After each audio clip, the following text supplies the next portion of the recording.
Imagine a Habsburg Duchess who dared to defy the strict rules of one of Europe's most powerful royal families. What if her rebellion wasn't just a scandal, but a hidden force that profoundly shaped the dynasty's destiny?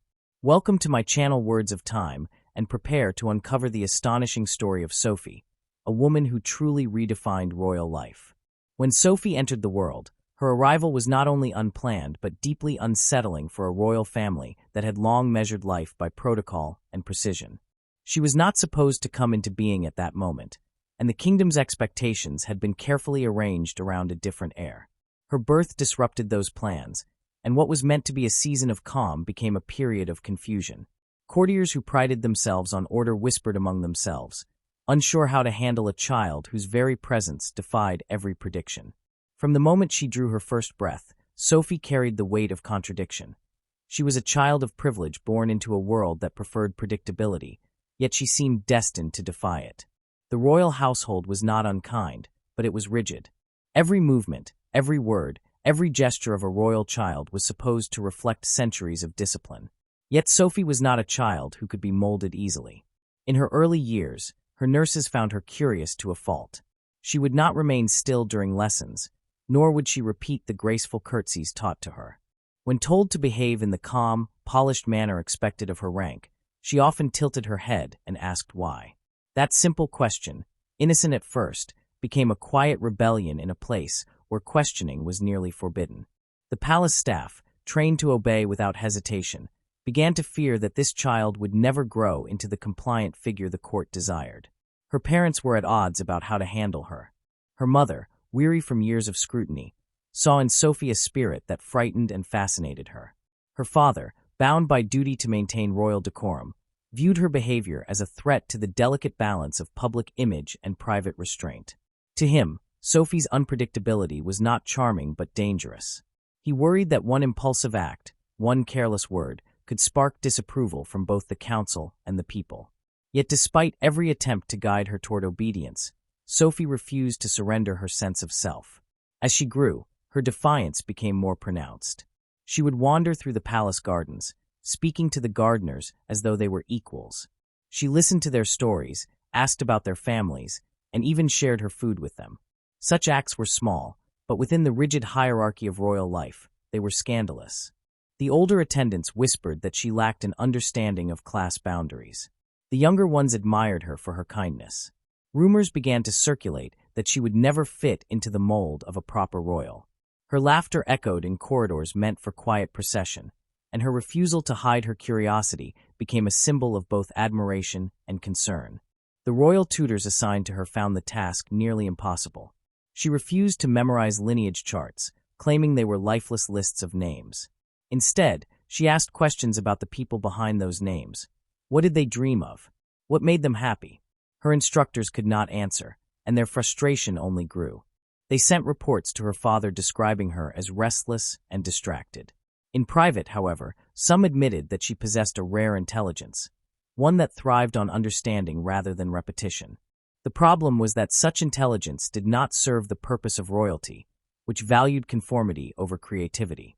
As the years passed, Sophie's defiance began to attract attention beyond the palace. Stories about the young royal who refused to behave as she should spread quietly through the capital. Some found her boldness inspiring, especially among those who felt unseen by the crown. Others viewed her as a dangerous influence, a reminder that even those born into privilege could reject the traditions that sustain the monarchy. Courtiers tried to downplay the rumors, insisting that she would mature into her role.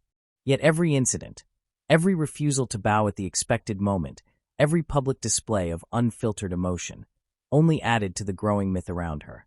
Her closest companions were not nobles, but servants and attendants. She preferred their company because they spoke honestly. From them, she learned about the struggles beyond the palace walls, the hardships of those who labored unseen. It changed the way she saw her own world. She began to question why her family lived with such luxury while others barely survived. When she voiced these questions at dinner, her father's face hardened. The table would fall silent, and her mother would change the subject. But Sophie could not unsee what she had learned. The curiosity that once led her to explore the palace now turned into something deeper, a quiet dissatisfaction with the system that had shaped her life. There were moments, of course, when she tried to conform. She attended lessons in etiquette, practiced her piano scales, and appeared in portraits with the calm expression her tutors demanded. Yet beneath that surface calm, she remained restless. During rehearsed ceremonies, she often glanced toward the window, her eyes drawn to the world outside the palace gates. The image of her standing in a hall of marble and gold, looking longingly at the open air, became symbolic for many who saw her. It was as if she represented a generation of youth trapped between duty and desire. The court began to label her as unruly. The word followed her everywhere, whispered behind her back, and sometimes spoken openly. To the older generation, it meant she was a problem.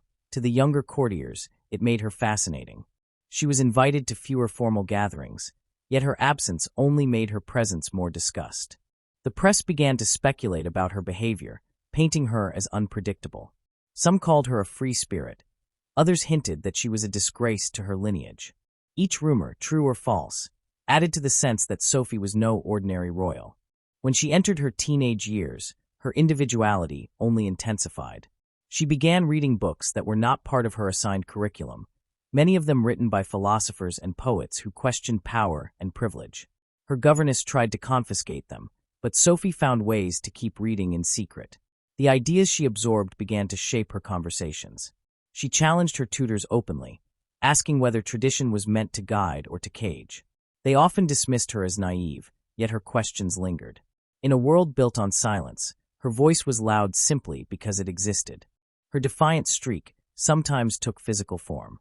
She would sneak away from the palace during festivals, blending into the crowd in plain clothes. The first time she did this, she was caught only because a merchant recognized her eyes. The story reached the palace before she returned, and her father was furious. But even as he scolded her, there was something in her expression that remained unbroken. She listened, nodded, and said nothing. Later that night, she returned to the same window she had gazed through as a child, watching the lights of the city with quiet longing. It was not rebellion for its own sake. She wanted to see the world that existed beyond privilege, the real world that protocol had kept her from. Those who worked closely with her began to notice how her defiance came from empathy rather than arrogance. She did not seek to humiliate authority. She simply could not ignore her conscience. When a maid was dismissed unfairly, Sophie spoke up. When a visiting dignitary made a cruel remark about the poor, she refused to smile. These actions, though small, carried great weight in a household where image mattered more than justice. Her behavior was interpreted as insolence, but to those who understood her, it was something else entirely, a demand for authenticity. As time went on, the tension between Sophie and her family became harder to conceal. Her father viewed her independence as a challenge to his authority. Her mother, though quietly sympathetic, lacked the courage to defend her. Family gatherings grew strained. Sophie's brothers and sisters, raised to follow the rules, avoided her confrontations. She often sat alone at meals, silent but unyielding. Despite the loneliness, she refused to change. She believed that pretending to be something she was not would be a far greater betrayal than disappointing those who loved her. Outside the palace, her reputation took on a life of its own. Artists painted her as a figure of mystery. Writers used her as inspiration for characters who refused to conform. The people saw in her a reflection of their own frustrations with authority. Every whispered story about her defiance strengthened her legend. Even those who criticized her could not ignore the fascination she inspired. There was something magnetic about a young woman who dared to live differently within the most controlled environment imaginable. The older she grew, the more she understood the cost of her defiance. She saw how easily the world punished those who did not obey. Yet she also realized that submission would not protect her from judgment. It would only erase her sense of self. That realization hardened her resolve. She stopped trying to please the court and instead focused on understanding the world as it truly was. Her private diaries, though never meant for the public, revealed a mind both troubled and hopeful. She wrote about freedom, identity, and the loneliness of being misunderstood. She described her desire to live a life that belonged to her, not one assigned by birthright. The rumors about her behavior reached their peak when she refused to attend an important ceremony meant to present her as a model of royal grace. Her absence caused a scandal, and the palace issued a vague statement about illness. Those who knew her suspected otherwise. That moment marked a turning point. She began to withdraw from the daily rituals of royal life, choosing instead to spend her time in the library or the gardens. The courtiers, unable to control her, decided to distance themselves. The whispers continued, but they no longer troubled her. She had learned that people would always talk, and that the only voice that truly mattered was her own. Despite her apparent detachment, Sophie remained deeply aware of her responsibilities. She did not reject her family or her position entirely. Instead, she sought to redefine what it meant to belong to the crown. She wanted to show that duty and individuality could coexist, though the world around her doubted it. Her vision was not of rebellion but of renewal, a quieter, more human version of royalty that valued honesty over perfection. But the path toward that vision was long and uncertain. For every person who admired her courage, there was another who saw her as reckless. As she entered adulthood, the tension between her inner truth and outer expectation remained unresolved. She continued to surprise those around her with her sincerity. When she spoke, people listened, even if they disagreed. Her words carried the rare weight of conviction. She no longer needed to prove her defiance. It had become part of who she was. What began as youthful rebellion had matured into principle. She had learned to channel her discontent into purpose, though the palace still found her unsettling. The whispers that once mocked her now carried a note of respect. Those who once called her unruly began to see her as a necessary reminder that tradition without reflection becomes tyranny. Yet for Sophie, it was never about making a statement. It was simply about being true to herself in a world that demanded performance. The royal family eventually learned to tolerate her difference, if not embrace it fully. They could not deny that the same spirit that once embarrassed them had also rekindled public interest in the monarchy. Her authenticity drew people closer in a way that ceremonies and speeches never could. Looking back, her life seemed to follow a pattern written from birth. The child who arrived unexpectedly, who defied her upbringing, who challenged silence with questions. Each stage of her life reflected the same truth, that she was born not to follow, but to seek. The kingdom that once resisted her came to see that her unpredictability was not a flaw, but a kind of strength. She had shown that even within walls built of centuries of obedience, the human spirit could still breathe freely. Sophie's story was not about rebellion for its own sake. It was about courage, the courage to live honestly in the face of expectation. Her arrival may have unsettled the royal household, but her life became a quiet testament to the power of individuality. The same whispers that once condemned her now carried a tone of wonder. Her defiance had become her legacy, her compassion her strength, and her authenticity her crown. She remained, to the very end, a reminder that even in the most constrained lives, the heart can still choose freedom. When Sophie was brought into the Habsburg court, she entered a world that felt more like a fortress than a home. Every corridor gleamed with marble, every face seemed carved from duty, and every gesture had a meaning. The air itself carried the weight of centuries of unbroken protocol. To the courtiers, this world represented order and endurance. To Sophie, it felt like confinement disguised as grandeur. Her entrance into that system marked the beginning of a long, private war between her inner self and the expectations that sought to suppress it. She had grown up defiant, curious, and untamed, but the Habsburg court was not a place where such qualities could flourish easily. It demanded silence, composure, and absolute conformity. Yet from the moment she arrived, Sophie's presence carried the same unpredictable energy that had always followed her. The court had its rituals for everything. Morning audiences began at precise hours, and conversations were layered with unspoken hierarchies. Every step, every nod, every glance had to align with a long tradition of imperial decorum. Sophie tried to learn these customs, but they chafed against her nature. Her tutors and attendants corrected her endlessly. How to sit, how to greet, how to smile in the appropriate measure. They said that spontaneity had no place in the royal household, that emotions were dangerous when displayed in public. She listened, nodded politely, and then did as she pleased. Those around her found this both infuriating and fascinating. It was as if she could not help but remind them that beneath the polish of the court, there was still a beating human heart. Her first clash with tradition came during a formal reception, when she chose to speak openly rather than recite the carefully prepared phrases given to her. Her words were kind but unrestrained, filled with humor and sincerity that startled the guests. A silence followed, and the chief lady-in-waiting nearly fainted from shock. The next morning, Sophie was summoned for a lecture on propriety. She apologized out of politeness, but felt no regret. For her, truth and warmth mattered more than appearances. That small act of candor became the talk of the palace, setting the tone for her years ahead. She was not rebellious in the loud or destructive sense. Her defiance was quiet, deliberate, and deeply personal, a constant assertion of self within an environment that demanded the surrender of individuality. Sophie soon discovered that the Habsburg court was built upon invisible rules, even stricter than the visible ones. People spoke in coded language, their smiles concealing rivalries and resentments. Every gesture was calculated, every compliment carefully weighted. To survive, one had to become a master of pretense. Sophie could not do it. She found the endless small talk exhausting and the false civility oppressive.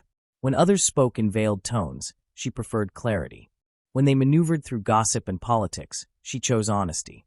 This honesty earned her both admiration and hostility. Some saw her as refreshingly genuine, while others viewed her as reckless. But for Sophie, there was no other way to live. To pretend was to vanish, and she refused to disappear within the golden cage of the imperial world. She began finding subtle ways to push against the court's rigidity. At dinners, she would deliberately speak to attendants rather than nobles, asking about their days or their families. When reprimanded, she replied with calm reasoning, saying that kindness should not depend on rank. She took an interest in the music of the people rather than the official symphonies played at court. On walks through the palace gardens, she preferred to talk with gardeners instead of courtiers. These actions seemed harmless on the surface, but they unsettled those who valued hierarchy above humanity. Her quiet acts of defiance became known throughout the court. They called her spirited, sometimes difficult, often misunderstood. Yet beneath that description was a growing awareness that Sophie represented something that could not easily be tamed. The older members of the imperial household saw her as a threat to the delicate balance that kept the court intact. They feared that her behavior, if left unchecked, might inspire others to question their roles. They began to watch her more closely, correcting her at every opportunity, isolating her during gatherings, and insisting on stricter supervision. Sophie noticed the tightening of control, but refused to be intimidated. When they tried to limit her reading materials, she found ways to acquire the books she wanted. When they rearranged her schedule to keep her constantly occupied, she woke earlier to enjoy moments of solitude.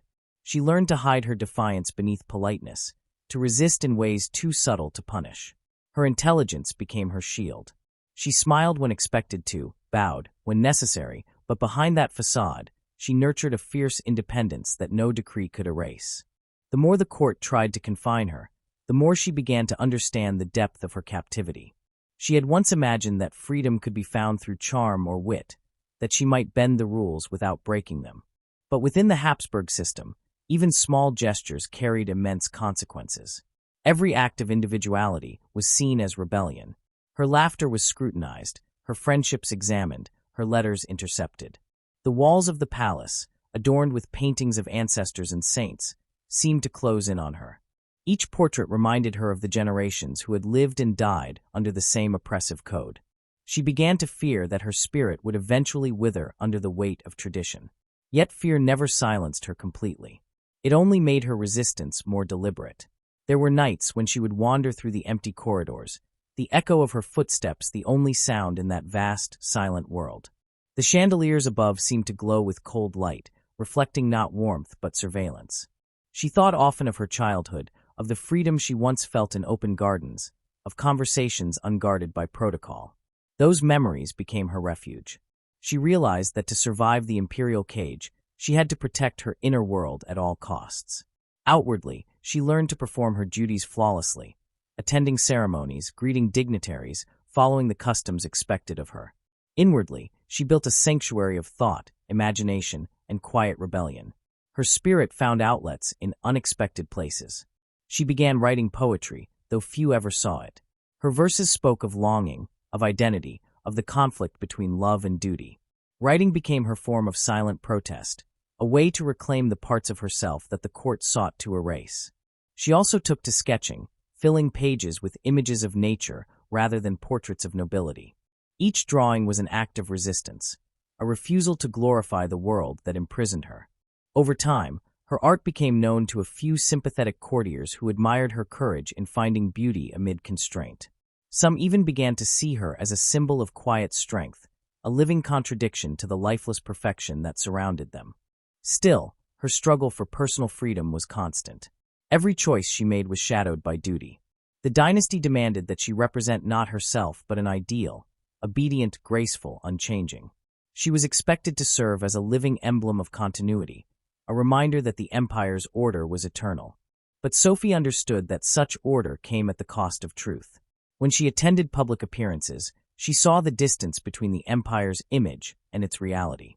The people cheered, yet their eyes told a different story, one of fatigue, poverty, and resignation. She wanted to bridge that divide, but her position allowed no such connection. She could speak, but only in carefully prepared statements. She could act, but only within narrow limits. The weight of this contradiction pressed on her daily. Her most painful conflicts arose when personal desires clashed with dynastic duty. The court expected her to marry strategically, to strengthen alliances and preserve the family's influence. She resisted, not out of childish defiance, but because she wanted love, not transaction. When candidates were presented to her, she met them with polite disinterest. Some were charming, others cold, but none stirred her heart. To her family, her hesitation was a failure of responsibility. They reminded her that the empire's stability depended on her choices. To Sophie, it felt like being traded between powers that valued her bloodline more than her being. The idea of binding her life to someone chosen by politics filled her with dread. Yet the pressure was relentless. She found herself torn between her longing for freedom and her fear of dishonoring those who depended on her compliance. There were moments when she considered surrendering, thinking that perhaps peace could be found in obedience. But whenever she came close, her spirit rebelled. She saw too clearly what submission had done to those before her, how it dulled their eyes and silenced their laughter. The portraits on the palace walls seemed to whisper warnings, their painted expressions noble yet hollow. She could not accept such a fate. Even if her defiance cost her comfort, even if it branded her as troublesome, she would rather live truthfully than perfectly. It was this conviction that both defined and isolated her. In a court where harmony was valued above honesty, her insistence on authenticity was seen as disruption. Despite the challenges, there were rare allies who recognized the depth of her struggle. A few confidants, including a lady-in-waiting who had once been a scholar, offered her quiet support. They shared books, exchanged ideas, and spoke in whispers about philosophy and art. These friendships became her lifeline. Within those brief moments of connection, Sophie felt understood. She realized that even in the most rigid systems, small circles of freedom could exist. Through them, she found strength to continue. But she also knew that such companionship came with risks. Anyone too close to her faced suspicion. The imperial advisors feared her influence might spread, encouraging others to question their roles. More than once, her friends were reassigned or dismissed without explanation. Each loss deepened her awareness of how power maintained itself, by isolating those who dared to think differently. Her resistance evolved with time. It became less about open defiance and more about endurance. She learned the art of surviving without surrendering.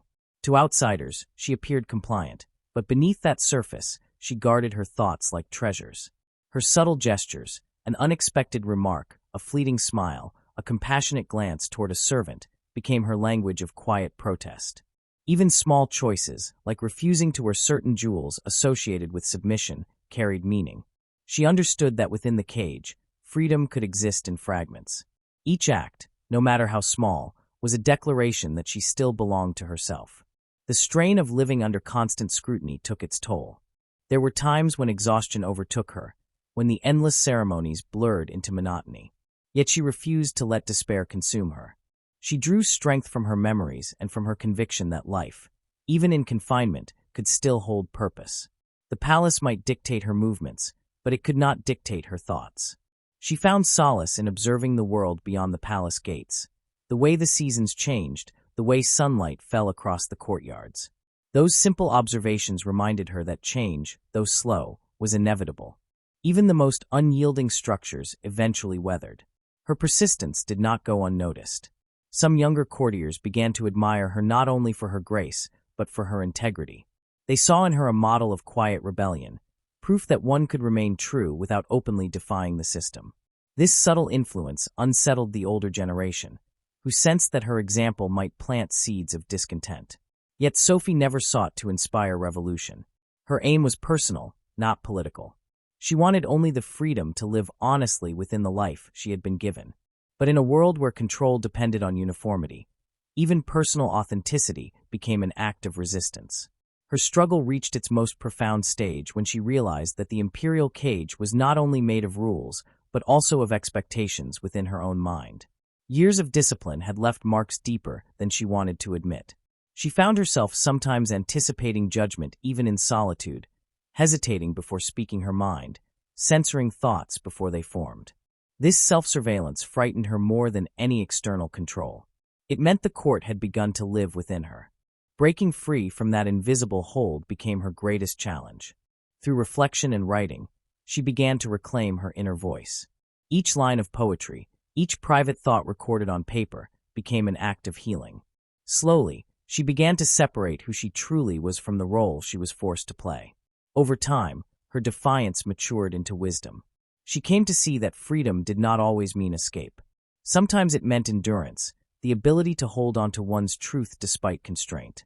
She no longer sought to overthrow the system, but to live meaningfully within it. She accepted that she could not change the entire empire, but she could prevent it from changing her. That quiet victory became her greatest achievement. The same court that once sought to silence her eventually learned to respect her steadiness. They may not have understood her, but they could not dismiss her strength. She had transformed from a restless spirit into a symbol of dignity under pressure.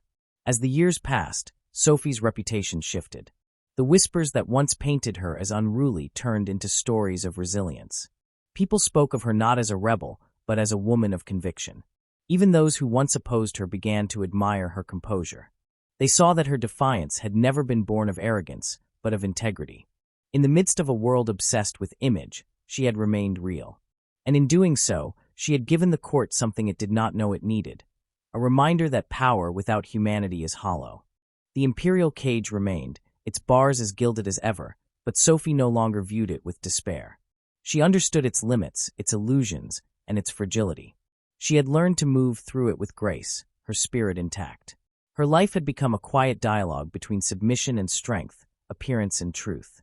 The same court that once resisted her now relied on her calm presence, her insight, and her sincerity. She had not broken the rules, but she had reshaped the meaning of obedience itself. Within that vast, glittering structure of control, she had carved out a space of freedom, a small, invisible kingdom that belonged entirely to her. Sophie's journey through the imperial court revealed something essential about the human spirit. True freedom is not always found in escape or rebellion, but in the refusal to let circumstance define identity. She had entered the palace as a young woman struggling against walls that sought to contain her. She emerged as someone who understood that strength lies not in noise but in persistence, not in open defiance but in quiet authenticity. The empire continued, unchanged in form but subtly altered by her presence. In her calm endurance, she proved that even within the strictest order, individuality could survive. The imperial cage might have held her body, but it could never possess her soul. In the quiet years that followed her uneasy reconciliation with the life inside the Habsburg court, Sophie began to sense that endurance alone would not be enough. She had mastered the art of appearing compliant while keeping her thoughts her own, but she was no longer content with silent survival. Her spirit, long tempered by solitude and restraint, began to look for new ways to breathe. The court that had once seemed like an unbreakable fortress now revealed small cracks, invisible to most but clear to her patient eye. Power, she realized, depended on perception, and perception could be changed. Though she did not seek open confrontation, she began to understand that quiet influence, if used carefully, could shape the world more effectively than loud rebellion. Her transformation from a silent observer to a subtle instigator began almost without intention. At first, her conversations with sympathetic courtiers were simply exchanges of thought, moments of shared honesty in a place built on pretense. Yet over time, those discussions grew deeper, more deliberate. She had discovered that others, too, carried private doubts about the rigidity of the imperial order. There were young officials, scholars, and artists who admired her candor, but feared to express their own opinions. Sophie became a kind of refuge for them.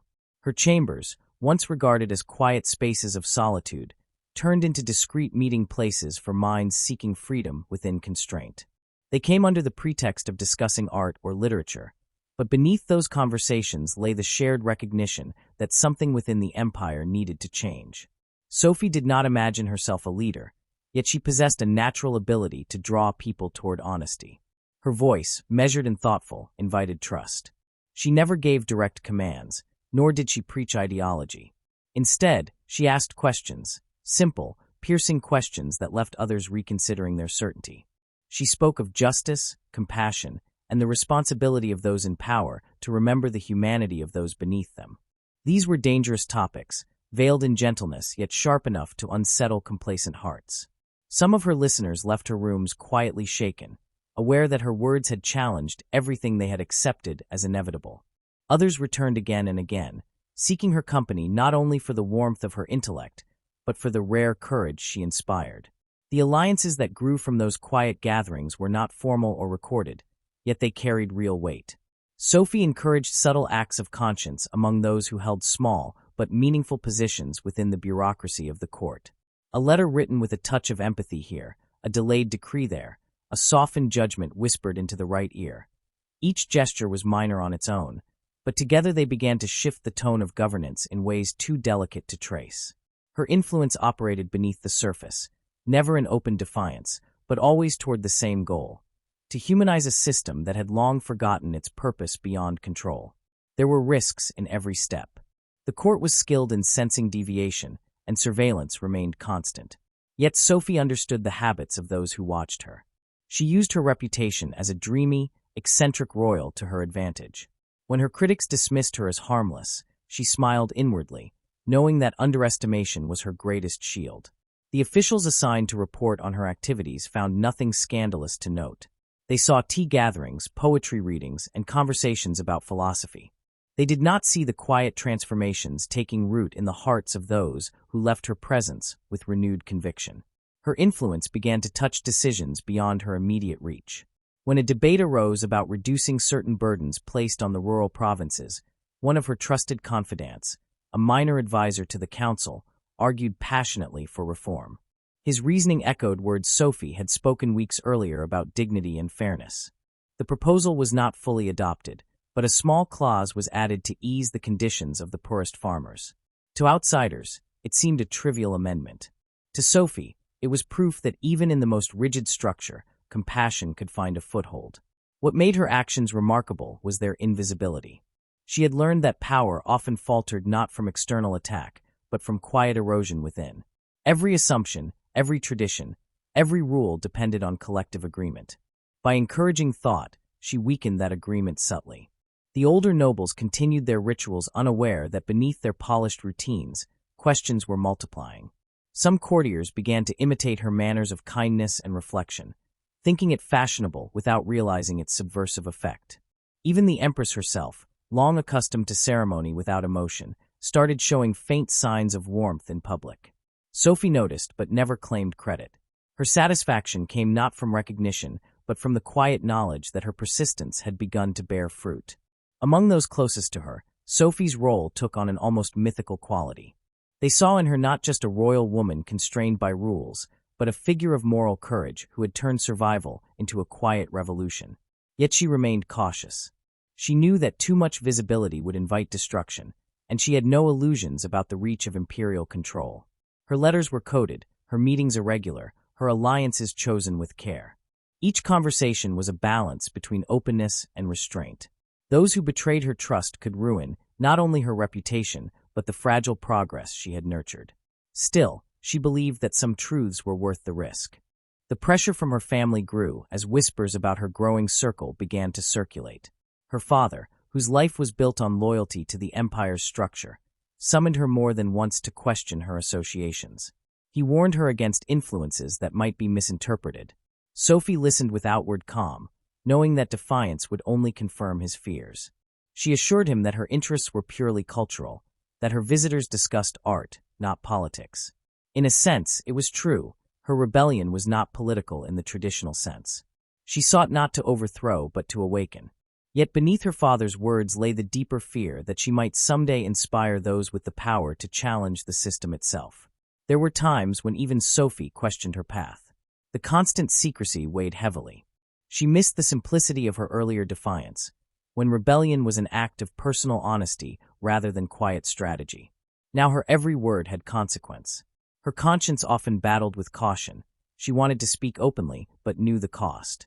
Late at night, she wrote in her journal about the loneliness of living between truth and silence. She described how the court's grandeur no longer impressed her, how every glittering chandelier seemed to mock the human cost of such splendor. Yet she also confessed that she could not hate the empire entirely. It was still her home, flawed and fragile, and part of her longed to heal it rather than see it crumble. Her hidden influence reached unexpected places. A young officer, inspired by her ideals, began introducing reforms in military education, emphasizing empathy and moral duty alongside discipline. A court musician, encouraged by her support, composed works that subtly reflected the struggles of common people rather than the triumphs of nobility. Even members of the clergy who visited her found themselves reconsidering their sermons, adding notes of compassion where once there had been only obedience. These were quiet ripples, unnoticed by most, but together they marked a gradual change in the tone of the court's culture. What astonished Sophie most was how her own transformation inspired others to rediscover their humanity. She never offered solutions, she offered perspective. People who had long felt trapped within hierarchy began to believe they had some measure of choice. The word duty, once spoken with blind reverence, started to carry a different meaning, one tied to conscience rather than coercion. Sophie saw this shift not as victory, but as awakening. She knew how fragile it was, how easily fear could erase progress. Yet she also understood that once a thought had taken root, it could not easily be uprooted. The old guard of the court grew increasingly uneasy. They sensed the atmosphere changing, but could not identify the cause. Rumors spread that outside agitators had infiltrated the palace, that foreign philosophies were poisoning the minds of the young. Investigations followed, though they found nothing concrete. The name most often whispered was Sophie's, but her outward conduct remained impeccable.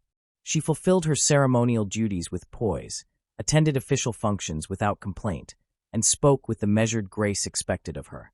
To those who looked closely, however, there was a quiet confidence in her bearing, a knowledge that her influence no longer needed open expression to endure. Her relationship with certain members of the Habsburg family shifted in unexpected ways. A cousin known for his strict adherence to tradition found himself softened by her reasoning. After long discussions with her about fairness and the dangers of pride, he began advocating for modest reforms in his region of governance. Another relative, a princess admired for her charity but criticized for naivety, gained new strength through Sophie's counsel.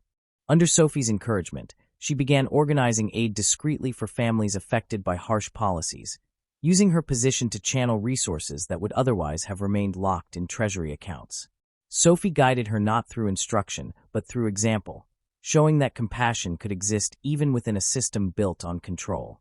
There was irony in how the empire's structure, so determined to suppress individuality, ended up amplifying Sophie's quiet power. Because she acted from within rather than from outside, her words carried weight even among those who disagreed with her. The same lineage that once confined her now gave her access to the corridors where decisions were made. She used that access with care, never pushing too directly, always suggesting rather than demanding.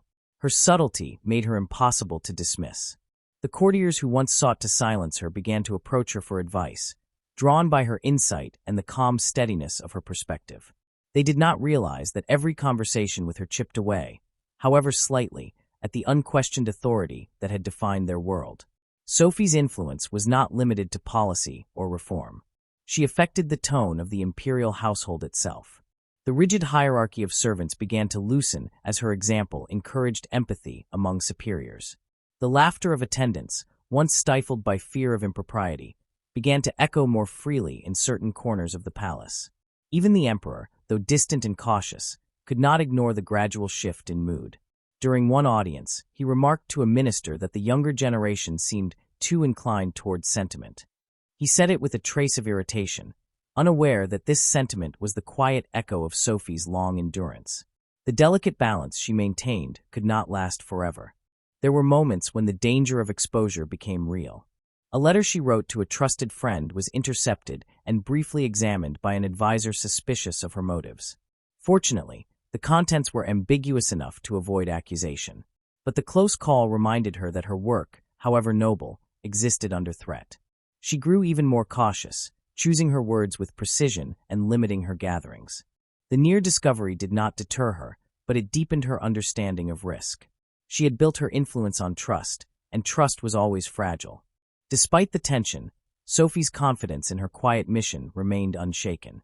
She believed that even if she were silenced, the ideas she had nurtured would continue to spread. The people she had touched, advisors, artists, nobles, servants, had begun to think differently, and thought, once awakened, could not easily be contained. She saw herself as part of something larger than her own survival, a subtle current moving through the empire, invisible but unstoppable. The true measure of her impact became clear only gradually. Years later, when debates arose over the modernization of the empire's institutions, many of the younger voices arguing for reform traced their inspiration to early encounters with Sophie. They recalled her questions, her calm insistence that tradition should serve justice, not suffocate it. Her name was rarely mentioned in official records, but her spirit lingered in decisions that seemed, on the surface, entirely pragmatic. She had become a hidden architect of change, one whose influence operated in silence, guided not by ambition but by conviction. Sophie never saw herself as a heroine. In her own eyes, she was simply a woman who refused to accept that the soul must bow to power. Her rebellion was made of whispers, her victories invisible, her legacy woven into the hearts of those who learned from her example. She did not seek monuments or praise. She believed that the truest forms of change are often unseen, unfolding quietly in the choices people make long after the instigator is forgotten. As she grew older, her presence within the court took on a new calmness. The struggles that had once consumed her became memories, and with them came a sense of completion. She could look upon the palace that had once felt like a cage, and see it now as a stage where she had played her part with integrity. The gilded halls still gleamed, the ceremonies continued, but beneath their surface lay traces of the empathy and introspection she had sown. Those who had known her spoke of her with respect, even reverence, though few fully understood the depth of what she had achieved. In her final reflections, Sophie saw the arc of her life not as a rebellion, but as a long conversation with power, a dialogue in which she had refused to let her voice be erased. She had entered the court as an outsider, endured as a prisoner of expectation, and emerged as a quiet force that reshaped the conscience of those around her. Her influence would never be recorded in proclamations or history books, yet it lived on in the softened judgments, the kinder policies, and the silent acts of compassion that followed her example. The whispers she began in secret had become part of the empire's own breath, subtle but enduring. In the end, Sophie had proven something that no dynasty could fully comprehend: that true rebellion does not always roar in defiance. Sometimes it speaks softly, moves unseen, and changes the world from within. After Sophie's quiet defiance had faded into the silence of memory, the empire she had once lived within continued its long, deliberate rhythm, but something beneath that polished surface had changed. The court still shone with ceremony, the same rituals still governed every gesture, yet the atmosphere carried a new undercurrent. It was faint at first, almost imperceptible, but over time, that subtle shift began to echo through the generations that followed. Her influence, though never spoken of openly, lingered like a scent in old fabric, present even when unseen. The younger members of the Habsburg family grew up hearing contradictory stories about her. Some were told that she had been difficult, too independent for her own good. Others heard whispers that she had possessed rare courage. Between those two portraits lay the truth of a woman who had changed her world without ever claiming credit for it. Her life became the subject of quiet fascination among her descendants. Those who inherited the burdens of title and tradition found themselves drawn to her story, often in secret. They read fragments of her journals that had survived, studied the letters written to her friends, and saw glimpses of a spirit that refused to submit. What they discovered unsettled them, for it challenged everything they had been taught to believe about duty and obedience. Sophie had lived within the same cage they still occupied, yet she had managed to find freedom there. For some, her example awakened curiosity. For others, it stirred discomfort. Her legacy divided opinion, but united all in recognition of her strength. She had not left behind grand proclamations or acts of open rebellion, yet her life had become a quiet manifesto for those who would come after her. As the empire entered a new century, its leaders faced the slow erosion of certainty. The world beyond the palace walls was changing, and with it came the question of whether the old ways could survive. Industrial progress, intellectual awakening, and political reform began to press against the rigid boundaries that had once seemed unshakable. Within this shifting world, the younger Habsburgs found themselves increasingly torn between tradition and relevance. In their search for guidance, many turned to the memory of Sophie. Her life offered a model not of overthrow, but of adaptation. She had proven that dignity could exist without rigidity, that empathy could coexist with power. Her example became a kind of silent permission, a reminder that change need not mean betrayal. In the years after her death, the stories of her private gatherings and her whispered influence began to circulate more openly. What had once been rumor grew into legend. Artists, writers, and philosophers took inspiration from her life, portraying her as a figure of conscience trapped within grandeur.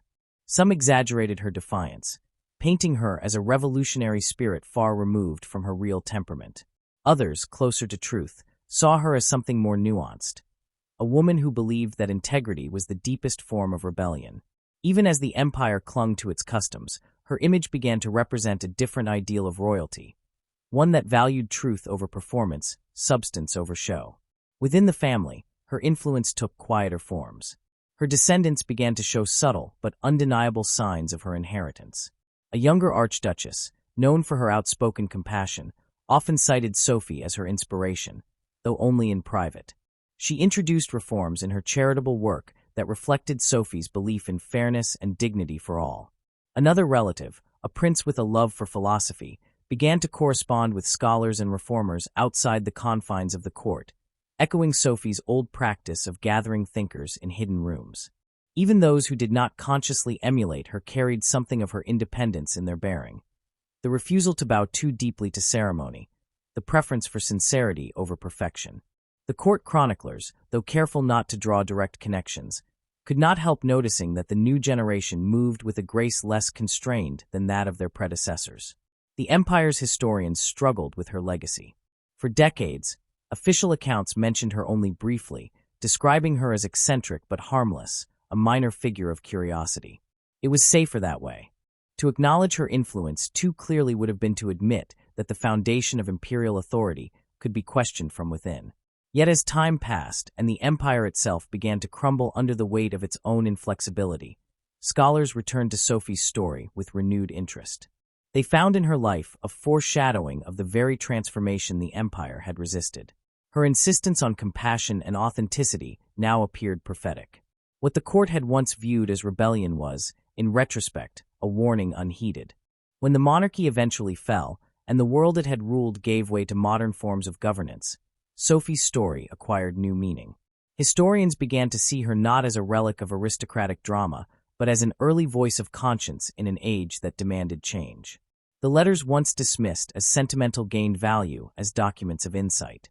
Her quiet defiance came to represent a bridge between the dying world of inherited power and the emerging world of self-determination. In the eyes of later generations, she became a symbol of the possibility that morality could exist even in the highest circles of privilege. Yet her legacy was not one of simple heroism. The debate about her true influence persisted and grew more complex as scholars and descendants examined her life with fresh eyes. Some argued that her actions had been too subtle, that she had changed hearts but not systems. They saw her as a tragic figure, a woman of potential constrained by circumstance. Others countered that her very subtlety was her triumph, that she had accomplished what open confrontation could not. They pointed to the gradual softening of the court's culture, the quieter tone of later rulers, and the more human approach to authority that began to emerge after her time. To them, these were the invisible ripples of her work, the proof that even in silence she had altered the empire's soul. Her name began to reappear in cultural works. Painters depicted her standing at a window, eyes turned toward the horizon, a symbol of longing for a freedom just beyond reach. Writers drew inspiration from her life to explore themes of identity, conscience, and restraint. She was no longer seen merely as a royal figure, but as a universal one, a person torn between inner truth and outer expectation. In these portrayals, she became a mirror through which readers examined their own compromises and convictions. The more her story was retold, the more it transcended the boundaries of her family and her age. Within the family archives, her private writings revealed new depths. Pages of her journals, preserved despite attempts to suppress them, displayed a woman far more introspective and philosophical than history had allowed. She wrote not of rebellion in grand terms, but of small acts of courage.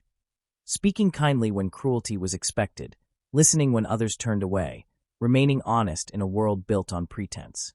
Her words carried the quiet certainty that integrity, even when unnoticed, shapes the future. For her descendants reading them, those reflections offered both comfort and challenge.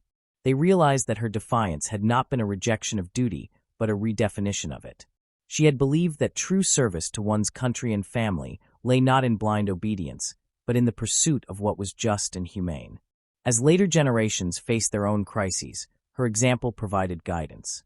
During times of social unrest and political transition, members of the Habsburg line who remembered her writings found in them a reminder that survival required adaptation. The empire's grandeur had once depended on control, but its legacy could endure only through empathy and understanding. Sophie's life had shown that strength could exist without cruelty, that leadership could coexist with humility. This quiet inheritance shaped the family's public image in subtle but lasting ways. Even as power slipped from their hands, the Habsburgs who followed her carried themselves with a new awareness of their humanity, a dignity rooted not in authority but in self-knowledge. The historical reappraisal of Sophie's life gathered momentum as scholars began to explore the personal dimensions of power. The old narratives that glorified rulers for conquest and policy gave way to studies of conscience, influence, and moral evolution. In this new framework, Sophie's story fit perfectly. She became a symbol of transformation from within, a reminder that change often begins not with declarations, but with questions. Her defiance was no longer seen as a disruption of order, but as the beginning of renewal. Younger historians admired her not for what she opposed, but for what she preserved. The belief that even in systems built to suppress individuality, the soul can still choose integrity. Among the family's younger heirs, her legacy continued to inspire quiet acts of difference. Some pursued education in the humanities rather than military or political careers. Others devoted themselves to cultural preservation, art, and social work. Though they rarely invoked her name in public, her influence was evident in their choices. They had inherited from her a sense that nobility meant more than privilege. It meant responsibility to truth. In an age that questioned the very relevance of royalty, this understanding became their means of survival. Through Sophie's example, they learned to see their heritage not as a chain, but as a platform for reflection. Outside the family, her story found resonance among those far removed from aristocracy. The image of a woman who had dared to think freely in the most controlled environment became a symbol for countless readers and thinkers. Universities began to include her writings in studies of moral philosophy and political thought.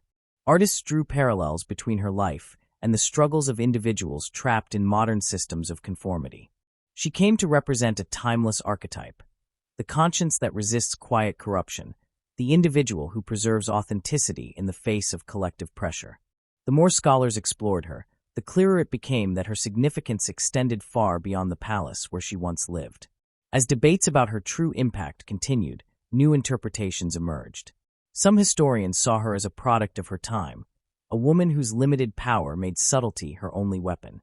Others argued that her restraint had been a deliberate choice, that she had understood the nature of power too well to confront it directly.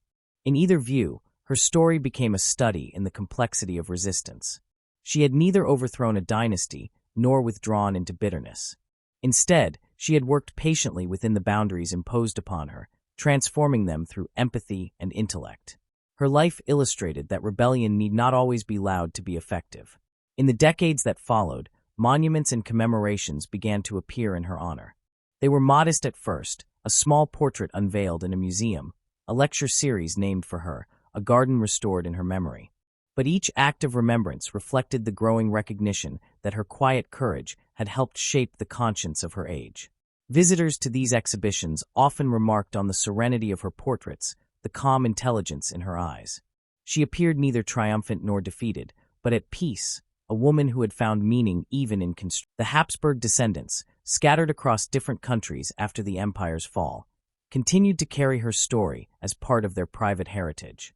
Some kept her letters in family archives, others shared her writings with historians who sought to understand the emotional lives behind imperial power.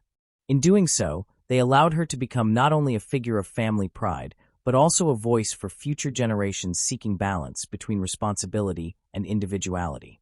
Her name, once whispered with caution, became spoken with respect. She was no longer the difficult princess of rumor, but the thoughtful woman who had left behind a legacy of conscience. As modern Europe evolved, scholars began to view her as a precursor to the moral awakenings that would later reshape society. Her insistence on empathy anticipated the broader humanistic values that would come to define the continent after the old empires vanished. In her writings, historians found echoes of the questions that would dominate modern thought. How can authority remain just? What is the value of obedience? Where does freedom truly begin? Her answers, though personal, carried universal weight. She believed that freedom was not granted by systems but claimed by the mind, and that the true mark of strength was the ability to remain humane amid power's temptations. The debate about her legacy continues even now. Each generation reinterprets her according to its own concerns. Feminist scholars see her as a quiet pioneer of agency within patriarchal structures. Political theorists examine her as a model of ethical resistance. Psychologists study her writings for insight into the emotional cost of living in contradiction. Yet beyond these analyses, she remains most powerfully understood as she saw herself, a woman who refused to allow circumstance to dictate her conscience. Time has softened the judgment once cast upon her. The same court that once tried to contain her spirit is now remembered as rigid and outdated, while she stands as a symbol of foresight. The empire, in its grandeur, has become a relic of history, but her voice endures.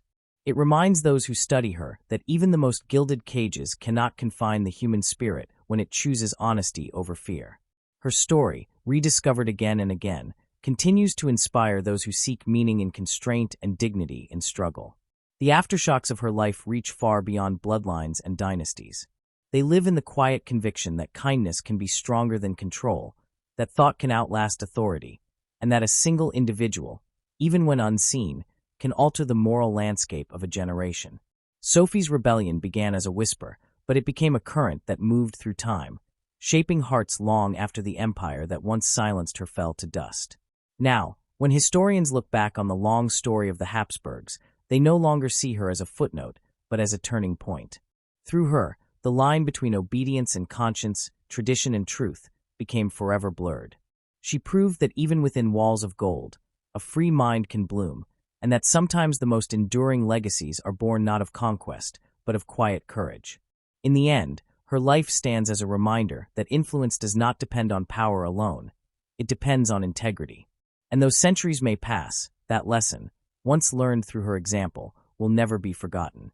The story of Sophie does not belong only to the past. Though the world that shaped her has long disappeared, the meaning of her struggle continues to echo through time, touching the hearts of those who face their own invisible battles. The empire she knew has turned into history, its palaces now museums, its crowns mere ornaments of memory. Yet the questions she once wrestled with remain as real today as they were in her time. Every generation faces the same tension between individuality and conformity, freedom and expectation, conscience and comfort. Sophie's life, with all its contradictions and quiet courage, stands as a mirror for the modern soul, a reminder that the pursuit of autonomy never ends, only changes its form. When people today look back on her life, they see not a distant aristocrat, but a woman who dared to live according to her own inner truth in a world that demanded obedience. Her experience reflects a struggle that transcends centuries. In her time, the boundaries were gilded, and the laws of decorum ruled every breath she took. In ours, the restrictions may seem less visible, but are just as real. Society still dictates how one must look, act, and speak to belong. Ambition is still weighed against expectation. Women in particular still face the double standard that Sophie knew so well: the demand to lead without appearing defiant, to possess strength that never threatens comfort. Her defiance, quiet yet unwavering, has become a symbol of the endurance of selfhood against the endless pull of conformity. Sophie's fight for autonomy resonates with anyone who has felt the weight of expectation pressing against their sense of identity. Her resistance was not loud or violent.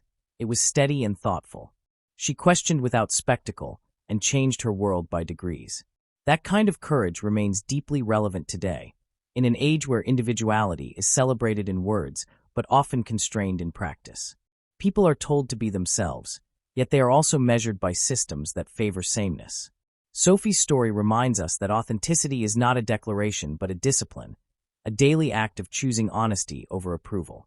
Her defiance was rooted in thought, not in rebellion for its own sake. She challenged not because she sought power, but because she sought truth. In her letters and reflections, she wrote about the cost of silence and the dignity of conscience. Those ideas resonate in modern discussions about integrity in leadership, equality in workplaces, and authenticity in social life. The pressure to conform may no longer come from royal courts, but it comes from institutions, industries, and cultures that reward compliance more than character. To read about Sophie is to recognize that quiet integrity still matters, even when it is unseen or misunderstood. In the ongoing conversations about women in power, Sophie's story continues to hold meaning. She lived in an age that granted women little voice, yet she managed to shape decisions and influence lives without official authority. Her strategy was subtle, grounded in intellect and empathy rather than confrontation. Today, as women around the world continue to push against glass ceilings and unspoken hierarchies, her example remains instructive. She reminds us that strength does not always announce itself with noise. Sometimes it works through persistence, restraint, and moral clarity. Modern leaders, women and men alike, can find in her life a model of principled influence. She demonstrated that leadership begins with the ability to see beyond self-interest. Her power came not from titles, but from conviction. In an era when the measure of success often lies in visibility, her story challenges that idea. She reminds us that impact is not always public, and that true change often begins in quiet rooms, through honest conversations, thoughtful choices, and acts of empathy. In the modern struggle for equality, Sophie's life also speaks to the enduring difficulty of existing between expectation and authenticity. Even now, women in positions of authority face scrutiny over how they express strength. They are still told to be assertive but not harsh, ambitious but not arrogant, confident but not too visible. Sophie knew this tension intimately. She lived it each day in the court that measured her worth through obedience. Yet she found ways to act with intelligence and compassion, proving that leadership rooted in sincerity can be both strong and humane. Her defiance was not about rejection. It was about creation, the creation of a life that belonged to her, even within the limits imposed upon her. This lesson remains powerful in today's world, where the boundaries may be digital rather than ceremonial, but the stakes are just as high. Social media, professional hierarchies, and cultural norms often dictate who is heard and who remains silent. Many people curate versions of themselves that please others, hiding the parts that might provoke judgment. Sophie's refusal to hide her mind and her spirit is a call to reclaim authenticity. She showed that the quiet assertion of one's own identity can be revolutionary, even when it seems small. Her example encourages people to live with purpose, to speak when silence feels easier, and to hold on to integrity even when it isolates them. Her influence also extends beyond questions of gender. She embodies a universal truth about human freedom, that autonomy begins within. No matter how powerful or powerless one appears, the capacity to think independently, to question inherited beliefs, and to act according to conscience remains the deepest form of liberty. Sophie's life demonstrates that rebellion without reflection leads nowhere, but reflection paired with courage can reshape worlds. That is why her story continues to inspire artists, thinkers, and reformers who seek to balance conviction with compassion. In contemporary discussions about ethics and leadership, Sophie's example holds rare clarity. The modern world, for all its progress, often rewards speed over thought, appearance over substance. People are pressured to react, to perform, to conform to trends. Sophie reminds us that stillness and thoughtfulness are also forms of strength. Her deliberate way of living, her refusal to be swept away by the noise of her surroundings, offers a timeless counterpoint to the restlessness of modern life. She teaches that true autonomy requires patience, the patience to listen to one's own conscience before responding to the world's demands. As society continues to confront issues of inequality and identity, her story serves as a historical echo that enriches the present conversation. She lived in a time when women's roles were narrowly defined, yet she found ways to expand those definitions through intelligence and kindness. Today, as movements around the world call for representation, respect, and fairness, Sophie's approach remains deeply relevant. She believed that change required empathy, that progress began not in confrontation, but in understanding. Her defiance was guided by thought, not by resentment. In this, she offers a lesson that feels urgently needed in a time when disagreement so easily turns into division. Her name, once associated with rumor and controversy, has now become a symbol of self-possession. People who read about her today find in her life a reflection of their own struggles to balance independence with belonging. She reminds them that autonomy is not isolation. It is the ability to stay connected to others without losing oneself. Her strength came from the knowledge that compromise need not mean surrender, and that dignity can be preserved even within structures of control.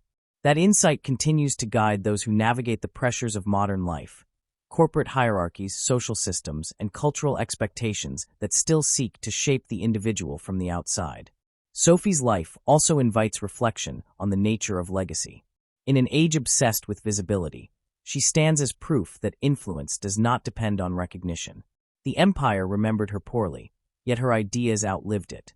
She did not leave monuments, but her thoughts became seeds that grew quietly in the minds of others. Her story reminds us that every act of integrity, no matter how small, carries the potential to transform. The kindness that goes unnoticed, the decision made for conscience rather than advantage, the refusal to conform to wrong.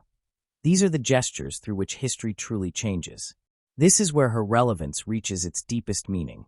In our time, people often measure success through noise, followers, awards, headlines. But Sophie teaches that real power is often invisible.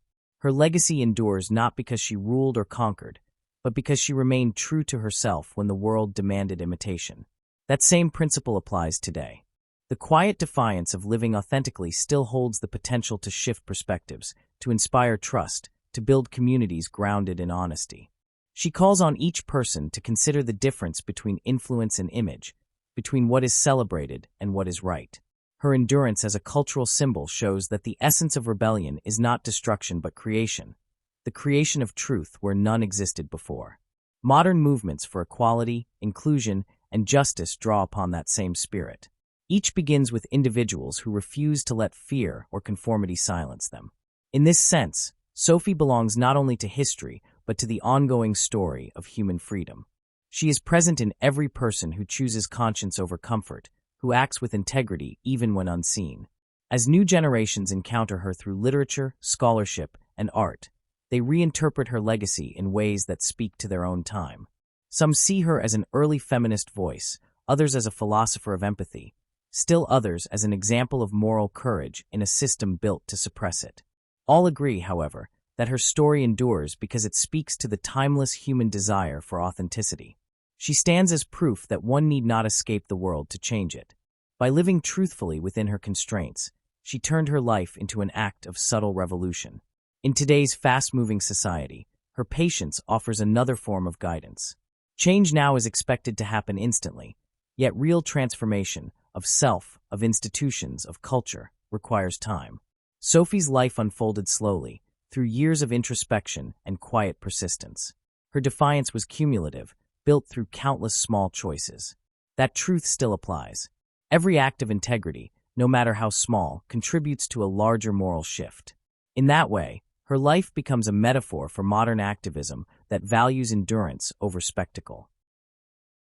Her story also speaks to the question of how people shape the world without meaning to. Sophie's greatest influence came not from the moments she planned, but from the example she set simply by being herself. Those who observed her learned that there was another way to live within power, a way grounded in empathy rather than domination. That example outlasted her lifetime, and it continues to ripple outward even now. It invites everyone to consider their own unseen effects. Every choice, every word, every act of integrity contributes to the invisible architecture of the world. This understanding gives her story its call to action. It asks modern readers to look beyond the surface of achievement and ask what kind of influence they wish to leave behind. Sophie's quiet rebellion teaches that legacy is not about fame but about consequence. The courage to think independently, the decision to act justly, the will to stay kind when bitterness feels easier. These are the ways ordinary lives shape history. Her life invites reflection on the idea that each person, regardless of position, holds within them the power to change the moral direction of their time. In this sense, Sophie's relevance to the present lies not in nostalgia, but in continuity. The world has evolved, but human nature has not. The same fear of rejection, the same hunger for approval, the same struggle to live authentically remain. Her example encourages us to move through these challenges with grace. She reminds us that rebellion need not be loud, that strength can coexist with gentleness, and that dignity is a choice available to all. Even as her world faded, the echo of her defiance endured. It continues now in the voices of those who speak quietly but persistently for what they believe is right. Her life proves that moral courage is not bound by time, and that the smallest acts of honesty can reverberate across centuries. In our age of noise, her silence carries weight. In a culture of speed, her patience teaches value. In a world that prizes image, her sincerity stands as truth.